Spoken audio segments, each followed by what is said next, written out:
Hi, my name is Percio Castro, and I would like to introduce you to Nanoscope, the most versatile profiler for the Web Methods integration server.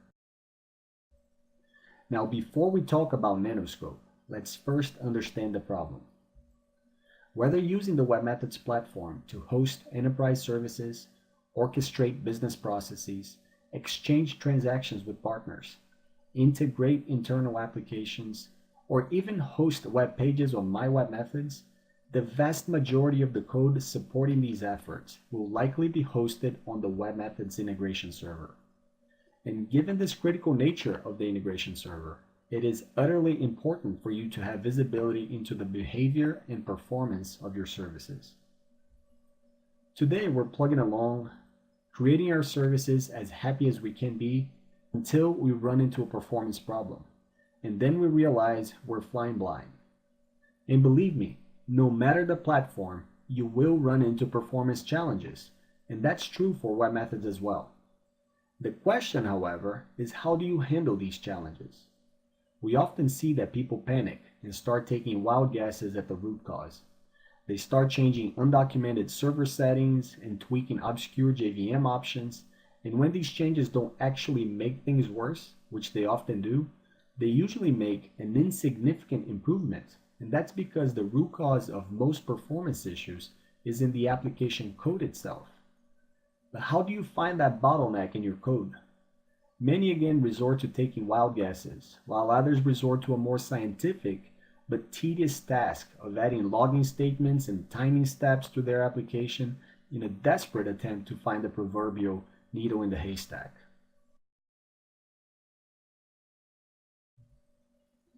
So how do we address that? As you could have probably guessed, the answer is Nanoscope, a truly versatile profiler for the Web Methods integration server. Nanoscope is fully integrated with Software AG Designer, giving Web Methods users a one-stop shop for everything related to Web Methods services. The plugin is highly configurable, allowing the user to visualize the data in a number of different ways. Nanoscope, of course, offers visibility into the performance of Web Methods services, allowing the user to see cumulative metrics as well as a breakdown of individual threads. One of its key differentiators is the fact that Nanoscope also gives you visibility into server components that can impact the overall performance of your service, like protocol handlers, the statistics processor, validation, auditing, ACL checking, and all the other fun little things that the integration server must do before it executes your first line of code. Similarly, Nanoscope is also capable of breaking flow services down to each construct so you can clearly see how long each step is taking, and you can make an educated decision on how to structure your services, such as, for example, should a certain flow loop, which loops over thousands of records, be converted into a Java loop? Another great feature of Nanoscope is that it captures information about the CPU and memory usage, including information about the JVM memory pools, allowing you to correlate service performance with the performance of these physical resources. Now, one of the most important features of Nanoscope is that all of these different features are highly configurable, meaning you can tweak Nanoscope to give you just the right balance between visibility and performance. Last but not least, Nanoscope has a built-in consumer framework which allows its users to build custom consumers for the data being collected. This powerful concept gives the users the ability to collect, store, analyze, and visualize the data in a way that is convenient for them. So you may be curious, how does Nanoscope work? Nanoscope works by installing an agent on the integration server. As events happen on the integration server, for example, the server starts, a particular service starts, a particular service finishes, the agent hands the events to an eventing subsystem custom built for performance. This event manager, in turn, hands the events to an asynchronous storage consumer, whose primary purpose is to simply store the events without any calculation or any other expensive operation being performed. Out of the box, the storage consumer provides the user with two options: an in-memory store, where the events are stored in the integration server's heap space, and a persistent store where the events are stored in a memory mapped file. The in-memory store is suitable for low latency, short interval profiling exercises, where the amount of data collected is expected to be relatively small. Whereas the persistent store is better suited for long-running profiling exercises or high-volume environments where a large amount of data is expected to be collected. Now, even though the persistent store writes the data to the file system, it does so via a memory map file, meaning it is extremely fast. Once the data is collected, it can then be analyzed in Software AG Designer via the Nanoscope plugin. If the data is being stored in memory, it will automatically be converted to a file by the plugin so it can be used in future historical analysis. Now, as previously mentioned, Nanoscope is also equipped with a powerful consumers framework, which enables users to register custom consumers that receive events asynchronously and in real time.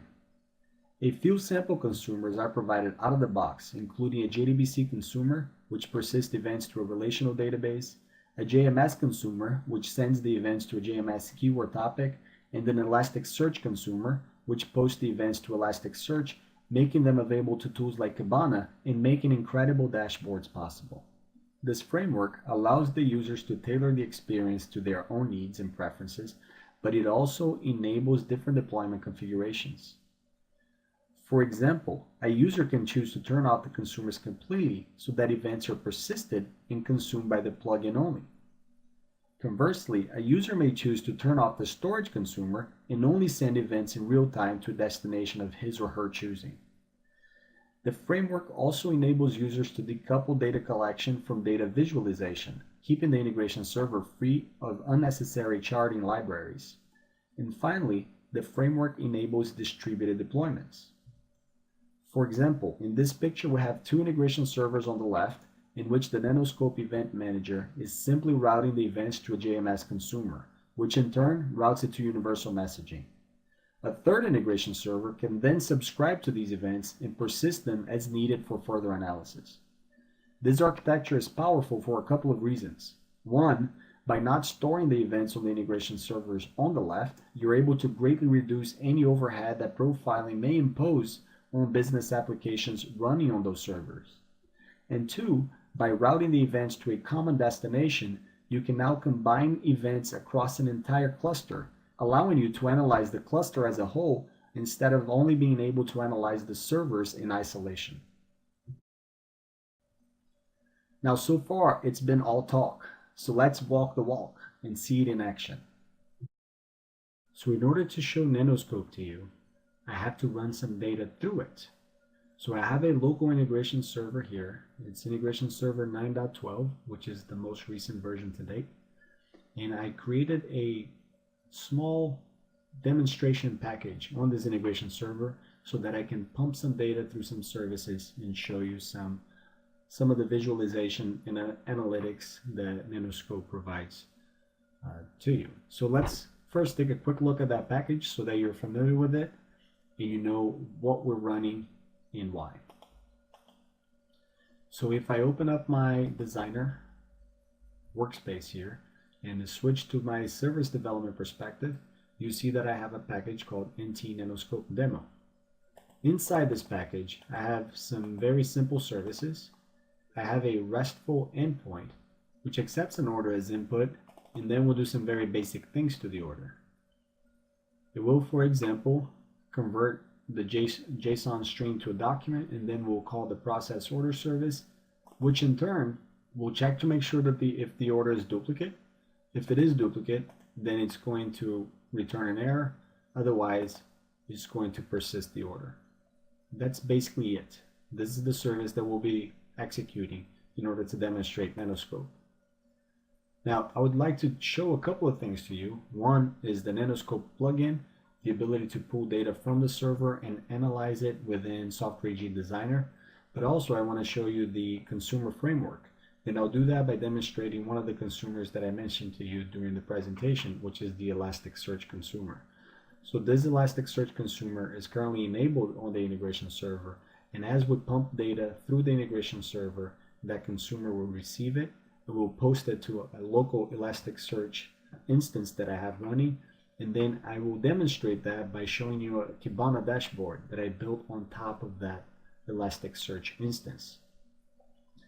Now, the power of this demonstration is that this Kibana dashboard is completely custom. This is something that I came up with, but of course it's just working off of the raw data coming out of Nanoscope. You could tweak this dashboard to show you what you want and how you want, and that's the power of the consumer framework. So as you can see now, the dashboard doesn't have a whole lot of things going on because there are no services running. So it's simply showing me the CPU usage and the heap usage. But once we get the demo started, you will hopefully see some data being pumped through the dashboard. So let's go ahead and get the demo started. And the way I'll do that, obviously we want to be able to pump enough data through the service to make the demonstration meaningful. So I have created a JMeter test plan here that will do that for us. So this JMeter test plan will just keep posting messages, posting orders to that HTTP service until we tell it to stop. Okay? So I'm going to go ahead and hit play here. And then we'll wait a little bit for the server to have at least enough data for it to be fun for us to visualize. Now let's go ahead and switch back to Designer. And one thing that you will notice if you haven't already is the fact that once you install the Nanoscope plugin in Designer, you now have a new perspective, a perspective called Nanoscope. Once you click on that perspective, you will see here on the left side that you have a list of servers. This is the same list of integration servers that you have in your service development perspective. And you can interact with that list in a very natural way. So if I click on the server and I right click on it, I can obviously connect to the server. If I'm not connected to it already, I can disconnect, and I can even start or stop scoping, which basically means turning on or off Nanoscope on the server so that it stops collecting data or so that it starts collecting data. For the demo, we just want to pull some data from the server, so I'm going to say new snapshot from server. And it's going to ask me for a file name, so I'll browse for a location. I'll just say snapshot01. I'll click save, and then I can also specify some additional filters. So if I were only interested in a specific time frame, then I can of course say the start and end time here. Perhaps I knew exactly when the service ran, and that's when I want to look at the data. But for the sake of this demo, we're not really interested in looking at a specific time frame, so I'm going to leave this blank, but I will include some JVM metrics so that we can look at the CPU chart and memory utilization as well. I'll click finish. And now we have a snapshot file that's present here on our workspace, and I can look at the snapshot file now, or I can look at it tomorrow, I can look at it years from now. It doesn't matter because now all that data that was captured from the server is saved here in this snapshot file. So I can do the analysis whenever I want. I can even email this file to somebody else who has Nanoscope installed to do the analysis for me if I'm not comfortable enough with the information within the snapshot file. So let's go ahead and open up the snapshot file and see what it shows. So this is the first screen that you see when you open up the Nanoscope plugin in Designer. And often it's also the last screen you have to see because this screen is very powerful. On the top left hand side here, you have a list of your 5 top offending services. These are services that are taking the most amount of time on the integration server. So of course, this again is a server running almost next to nothing. It's a simple server that I have running on my local machine for demonstration purposes. In a production environment, you'd probably have additional services here spending quite a bit more time than the times you see here listed on the table. Now, the very cool thing about this first screen is that one, it's highly configurable, so you can change what this table means to you. So you can look at services by count, by time, by average time, or by CPU or user time. And also this bar chart down here shows you basically the same information but in a graphical manner.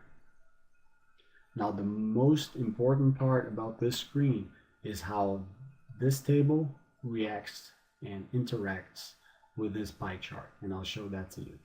Once I click on a service in this table, This pie chart would automatically refresh to show me all the children and grandchildren under the top level service.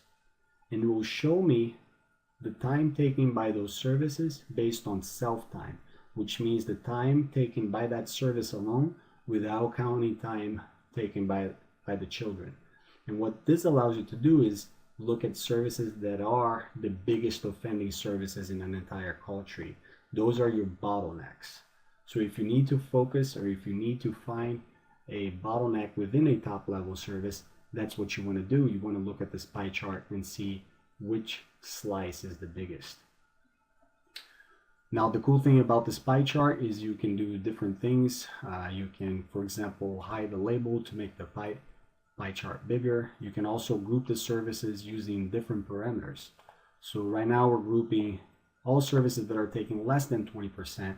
We're grouping them together, but if I want to see more services, of course I can change this to a different value and it will show us more services. I can group all child services, or I can just say show all services. And again, you can look at elapsed time, CPU time, or user time. Now, looking at this pie chart, what I see is that my top level service is taking quite a bit of time. It is doing quite a few things.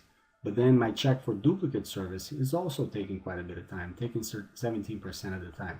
So if I were to look at these services and if I were trying to optimize performance of these services, of course I would start attacking the services based on the size of the slice and then work my way down from there. Now let's say you came to the screen but you still wanted to see some more information about the state or the performance of your services. Then you can start navigating to these other tabs down here, which will provide more information to you. So for example, this first tab, as the name implies, is the call tree. It shows you a call tree of the service in a very similar way that you would see it in Designer or in the service development perspective. So for example, here I see my post service, and if I start expanding the service, I can see all the services underneath it, including my check for duplicate service. So if I sort by example, descending on time, then of course my highest offending services start bubbling up to the top, and I can see which ones are actually taking the longest. So my check for duplicate service is taking longer than, for example, my insert service. So again, that would be an indication that I would want to spend more time optimizing this service if I wanted to improve the performance of the overall chain. Now this view is very cool because it gives you different ways to look at the data. You can also pull up the different charts. So for example, I can look at the service execution on a timeline, and I can do some cool things like zooming in or zooming out. I can also zoom in using the window down here by making the window smaller, or I can zoom out using making the window larger, and of course I can move the window around on the timeline to a time that I'm interested in. You can also pull up that pie chart on any of these services. So for example, I can right click on a service and say show me timing chart, and we'll show you exactly the same chart that we saw before. And you can do all sorts of filtering. So you can right click on a column and say filter and only show me times that are less than the current time. You can change the settings so that you're looking, for example, at nanoseconds instead of milliseconds. So there's a lot of stuff that you can do with the UI to basically give you the information that you want in the way that you want. Now, a couple of things that we talked about before that are very critical and very important features of Nanoscope is the fact that Nanoscope can show you information that hadn't been seen before in any other tool. So for example, if I wanted to look at the impact of the integration server components like auditing, validation, ACL checking, or even, for example, the REST handler, all I have to do is come here and check this box, the server components box. And now I get all this information showing me how much time the integration server is actually spending before it actually calls my first line of code. And this, of course, is important because, like this example, you probably have several web services that external consumers are calling. And all of the work that the integration server performs before it calls your service obviously gets included in the total time that's experienced by that consumer. So you want to know how much time is being spent in each one of these steps, so that if a consumer complains that your service is not performing very well, you can decide whether it's something that you're doing or perhaps something that the integration server is doing. So a very common use case is auditing. So if you want to audit a certain service, you may be concerned with perhaps the performance impact or the overhead of turning auditing on, and you can easily see what that impact would be using Nanoscope and looking at the information provided here. Now, if you're not interested in seeing the specific detail for each one of these processors, of course, you can just display them as a total. So in that case, you would just see the server overhead as the total and not necessarily care about whether it's validation or ACL checking or different things. Now, the other very cool thing that Nanoscope does is the fact that it allows you to break down flow services into flow steps, into flow constructs. So for example, if I check this box and now I expand my flow service, you'll see that now I can see map steps and I can see sequences and branches. And this is very important, especially for services where you're trying to squeeze as much performance out of it as possible. So for example, if you have a service that is going through a lot of data, perhaps it makes sense to change some of the flow steps or some of the flow services into Java services, especially loops, for example. Because as you may be aware, as you loop through documents in the integration server, there's a certain overhead related to pipeline management and merging, which doesn't exist in a Java loop, for example. You may be able to shave off several nanoseconds or milliseconds by looking at the performance of some of your flow steps and then taking decisions based on those. Now, if we move over now to the aggregates tab, here you'll see basically all of the services that have been executed, but as a sum for those services, an aggregation for each of those services. So this is for you to do some analysis, especially for services that you know are perhaps bad performers. So if you want to see, for example, how many times my append to document list service is being called, you can see it here, and you can see whether that could be perhaps causing performance issues. You can see how much time it's taken, on average or in a cumulative view. The last two tabs show you basically some information about the JVM. So this shows you the operating system and other JVM arguments. And finally, the events tab actually shows you the raw events collected by Nanoscope. You will likely not need to go into the detail provided here, but just be aware that this is actually what Nanoscope is working on. When the plugin pulls this data in, that's basically the data that it's crunching behind the scenes. So no calculation, no computation is actually done on the server side on purpose to basically keep the overhead to a minimum. So the Nanoscope plugin is actually doing all of that calculation for you here on the fly as you're pulling this data in.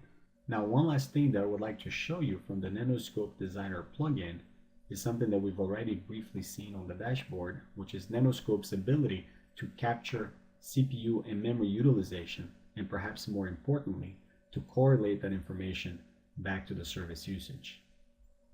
So I'll right-click on my snapshot file, go to JVM metrics, and choose CPU usage. So as you can see here, we have more than just CPU usage being displayed. You actually have visibility also into the number of threads being used by the integration server.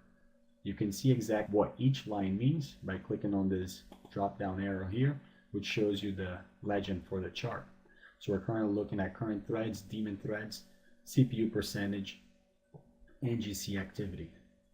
Like with the other charts we've seen, you can zoom in and out of the chart to look at specific areas of the chart that may be of interest.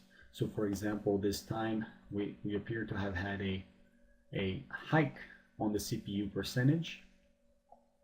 You can also zoom in and zoom out using the window here at the bottom by dragging and dropping the window and actually focusing on specific times in your time frame.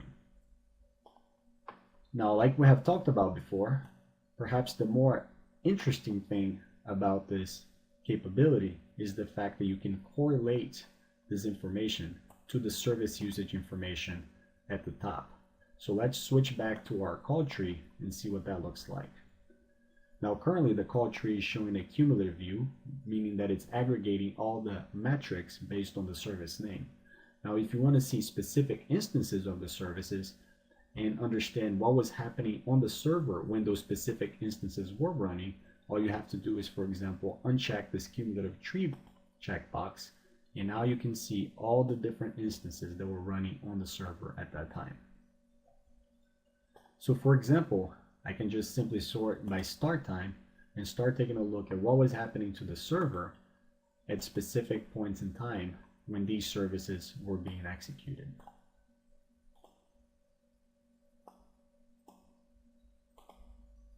So something very similar can be done with memory usage. So we can also import the memory usage from the snapshot, and here we can see a chart of the heap usage. And you can keep zooming in until you find the data that you're looking for. If you're not interested in non-heap information, you can obviously remove it from the chart so you can focus on the things that you care about the most. Again, you can link this editor with the editor on top so that as you click around, the charts change. And finally, you have the ability to also import and visualize information about specific JVM memory pools. And this may be of interest if you're trying to troubleshoot a specific memory problem. So as you can see here, you have visibility to all the memory pools, including newly added pools and memory spaces like metaspace.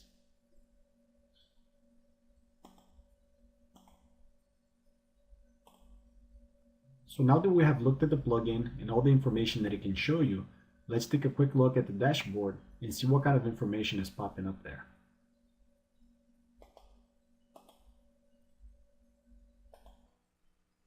So now you can see that the dashboard actually has quite a bit of data in it. So let's scroll down and take a look at some of the data being displayed here. So as you can see, I've created a few charts, and you may choose to create different charts. And again, this is completely up to you. The data is yours. You display it or you visualize it as you'd like. We can provide some guidance with the dashboards that we've created in the past, but you have total freedom to do as you wish with the data that you're collecting with your own consumers or with consumers that we provide. So for example, here I'm looking at top 5 services by total time.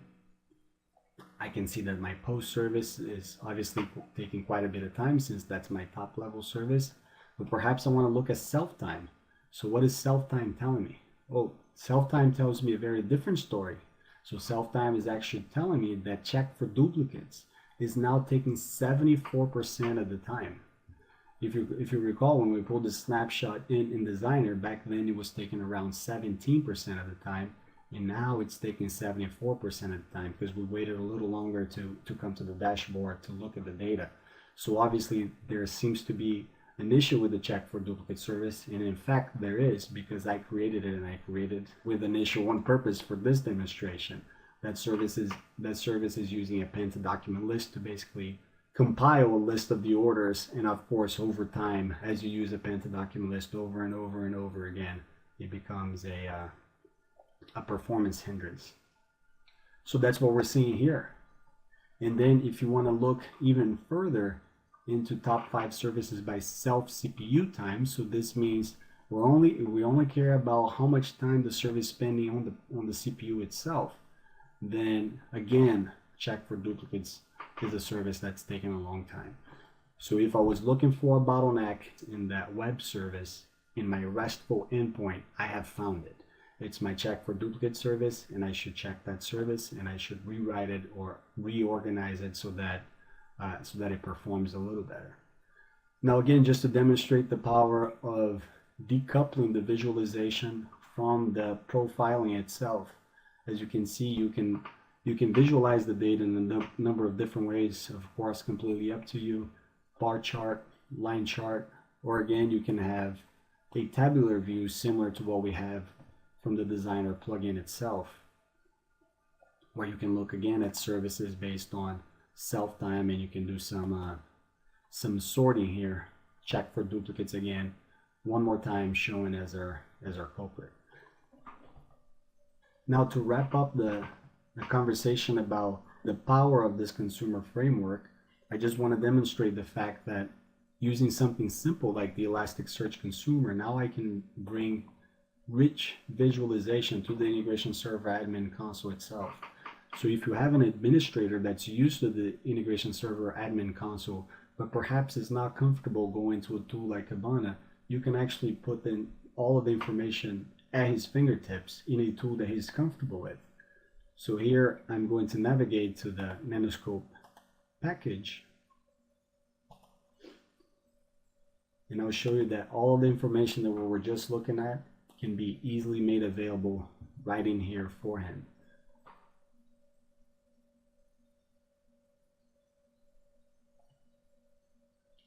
So this is the same exact dashboard that we're looking at Kibana, but now displayed through the integration server admin console. And a very similar concept to the plugin being in Designer, which means a one-stop shop for all developers that are working on their services but also want to profile their services. This gives administrators a one-stop shop for monitoring the integration server and the performance of the services, but also a place where they can configure Nanoscope and turn things on and off as needed. Anyway, that's the end of the demo. I hope you guys have enjoyed it. If you would like, please check us out at nibbletech/nanoscope. We'll be adding a lot more information here, a lot more details, documentation, instructional videos, and I hope you'll enjoy it. Take care.